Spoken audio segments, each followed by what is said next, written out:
What is up, everybody? I'm NoLucksGiven here with your afternoon snap, and today we're going to be taking a look at the finals from this week's community gaming tournament. Before we get into the action though, quick announcement: I'm giving away a season pass for the Brave New World season. So there's not much time left to enter. I'm going to be giving this away today to a subscriber that has commented on any of my videos throughout this season. So if you have not already done so, subscribe, start leaving some comments.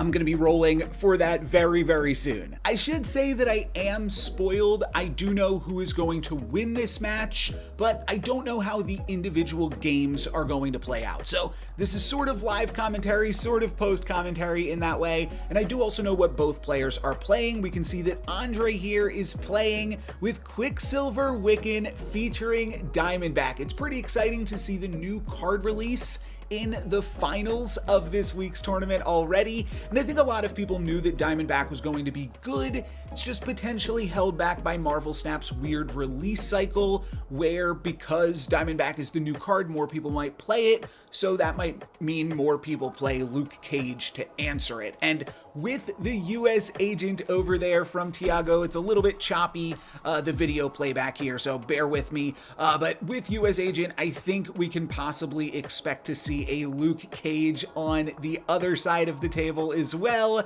And there it is. So I think this matchup, without knowing exactly which cards both players are playing, just like the overall archetypes, there's the Luke Cage from Andre.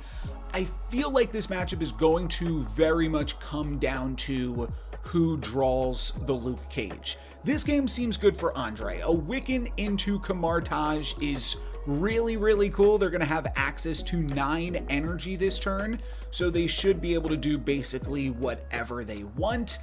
Just a little bit limited on space because of Kiln here removing some space, and then the ninja and the Hawkeye arrows and stuff. So a little bit limited to even be able to spend all of this energy, not using any extra energy this turn, but we'll hopefully be able to spend a bunch of extra energy on the final turn. And that Luke Cage coming down for a surprise will not be able to win the kiln. That will put them up to 8 power over in the kiln. And Red Guardian, that's going to be a swing and a miss on Ninja. Playing the Malekith in Camartage rather than going for the Red Guardian there. We see a Magneto off the top. That's going to be a pretty big play, and a snap from Andre with an activation of Fenris Wolf that doesn't seem like it's going to do anything, but what will be doing something big here is the Luke Cage from Andre. There's the Ajax into Shadowland, and I have to imagine we're going to see a Hazmat come out of this Malekith into Camartage, which would otherwise be a game-winning play, but not going to be so with a Luke Cage on both sides of the board. That's going to keep the Ajax pretty small as well, and that is going to mean that I think Andre is able to take it here for 4 cubes to kick things off. All right, so no real use for Fenris Wolf, and we actually saw most of their deck here, right?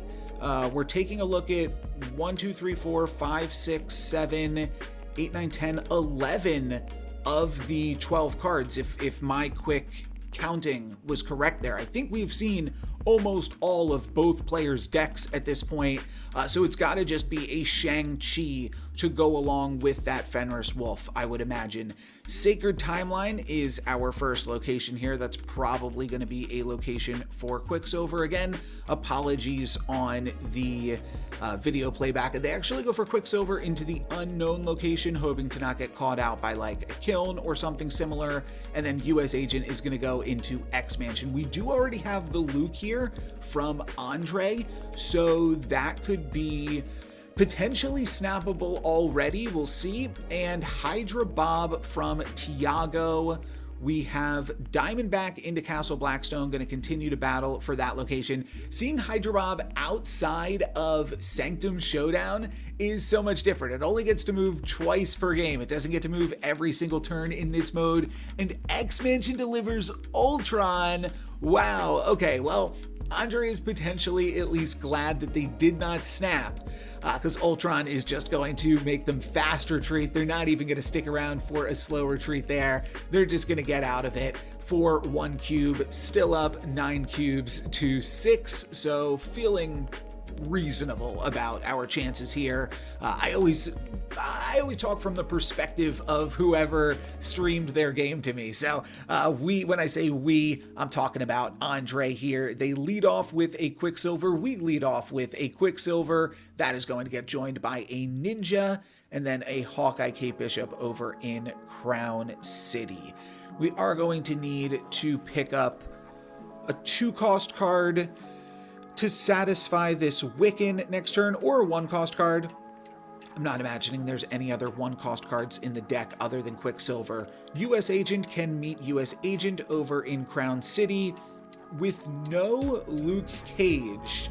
It's actually a little bit risky to play your US Agent in a different location. There's the Shang-Chi, there's card number 12.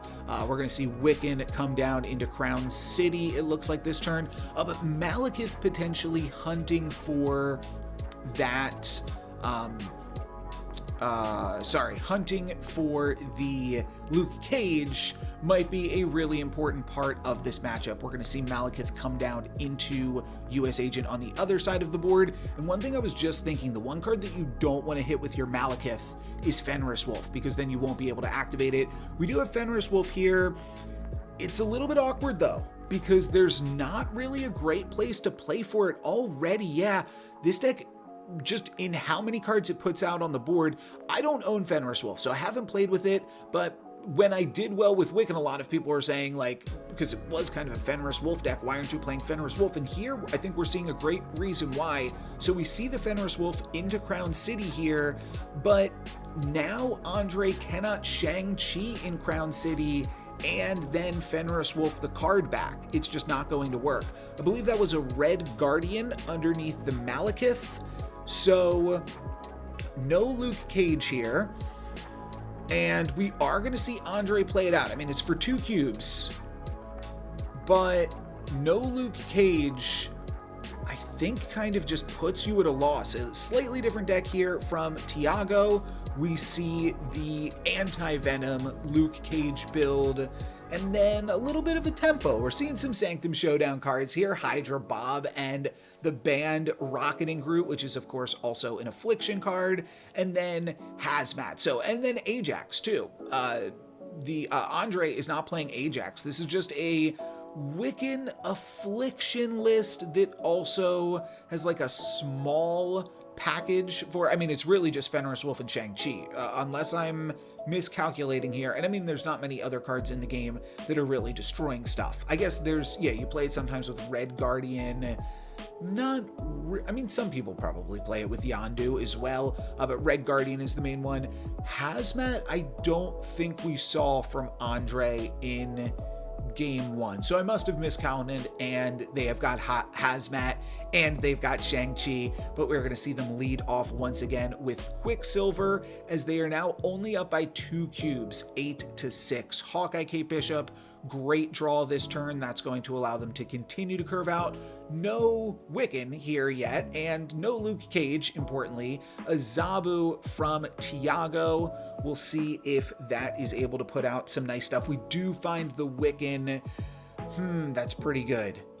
That is pretty good. It doesn't quite seem snappable. I mean, without it really just, I feel like this entire matchup, risk of repeating myself, I feel like this entire match comes down to who draws the Luke Cage more and who gets more cubes out of their games when they draw, because we saw both players had Luke Cage in the first game, but because Andre saved it for the final turn, they were able to get some surprising value out of it and take Thiago for 4 cubes in that first one.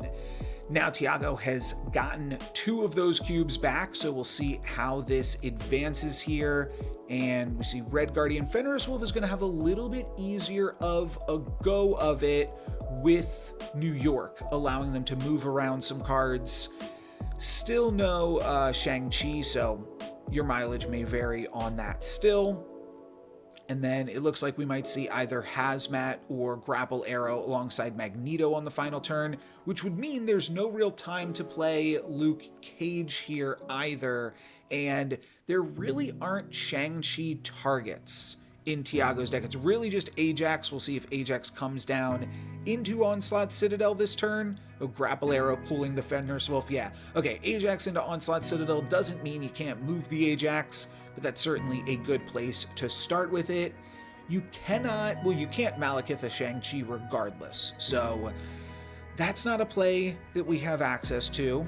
A snap moves the Hydra Bob, but they could move the Hydra Bob into New York, so that's kind of a tricky one. And then Magneto can also move some cards around. Interestingly, Andre played well to not have priority, but they did not play well enough to have their Shang-Chi or their Luke Cage, which I think are going to be the key cards here. So barring those, are there any plays Andre can make? I mean, they're ahead on points on board, and Magneto is really good into Monster Metropolis. I think that Andre showed their Magneto in the first game. Yeah, they definitely did. So it's not going to be like a totally surprising card here, but it's still really good in Monster Metropolis, allowing you to pull a few of your opponent's cards from the other locations and potentially allow you to win those locations, and then you should be able to take over the Metropolis just because 15 power is pretty big. So let's see if that is how it plays out. It's going to be Ajax in the Citadel, Luke Cage plus Hazmat elsewhere, making an insanely big Ajax. But do we have the points in New York with that Rocket and Groot pull? No, New York remains at 9 points. There was just a little bit too much affliction going on over there with the one-sided Hazmat, bringing Thiago the victory by 1 point over in New York. And now players are tied up as we move into high stakes mode. So yeah, this is pretty good. Fairly even across the board overall. Well, it's interesting to say that because Thiago has won 3 games to Andre's 1. Andre got the first one off a surprise factor, and now maybe Thiago's not going to let that happen again as they fire off the next 3 games. Iron Patriot turn 1 into Tinker's Workshop plus a snap, and we are going to see the mute come out from Andre into that Iron Patriot. That's going to be definitely a snappable position there from Thiago, and putting Andre on the back foot for the first time in this entire match here. Subterranea can be a little bit of a nasty location. Malekith might wind up pulling out a rock, and I mean, I hate to say it, we'll see who draws Luke Cage. We see that Andre draws a rock.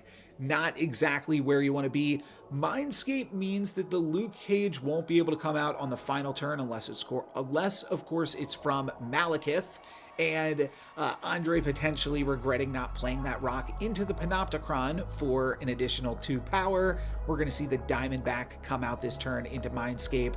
Red Guardian on Rocket and Groot, and then the rock into Panopticon is the play for this turn. Red Guardian's going to take out Diamondback. We are not going to get to see Diamondback do anything cool in this match, unfortunately. And then both players play a rock into Panopticon this turn, and oh, that's interesting. I did not actually know that interaction. Maybe I did. If you Red Guardian a Rocket and Groot, it doesn't steal from the Red Guardian. That's pretty cool. And looks like we are going to potentially see, oh, don't play to Panopticon, because you can play your opponent's cards to Panopticon next turn, and that's even sweeter. Well, we're going to go for it here. Malekith potentially grabbing a rock from Thiago, and then a Luke Cage, so that you cannot have my Luke Cage before we swap hands here and give our opponent a Hazmat, a Kate Bishop, and a Shang-Chi.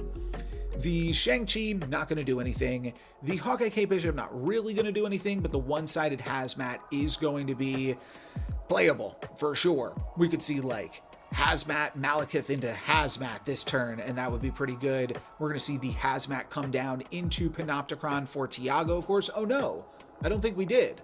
We're going to see a rock and the Hawkeye Kate Bishop come down into Panopticon instead, but with Luke Cage on one side of the board, I mean, we are going to see a big Ajax, but no way. Yeah, no way we can take it in the Panopticon. So that's it. That's the finals. Diamondback made it here, but that is going to be where it stops, as Thiago is able to grab the victory with Ajax Affliction. That is going to be it for me today. Thank you guys very much for watching. And once again, make sure you subscribe and leave a comment for your chance to win a season pass. But for today, that's going to be it for me. Thank you guys very much for watching. I'm NoLucksGiven. Peace.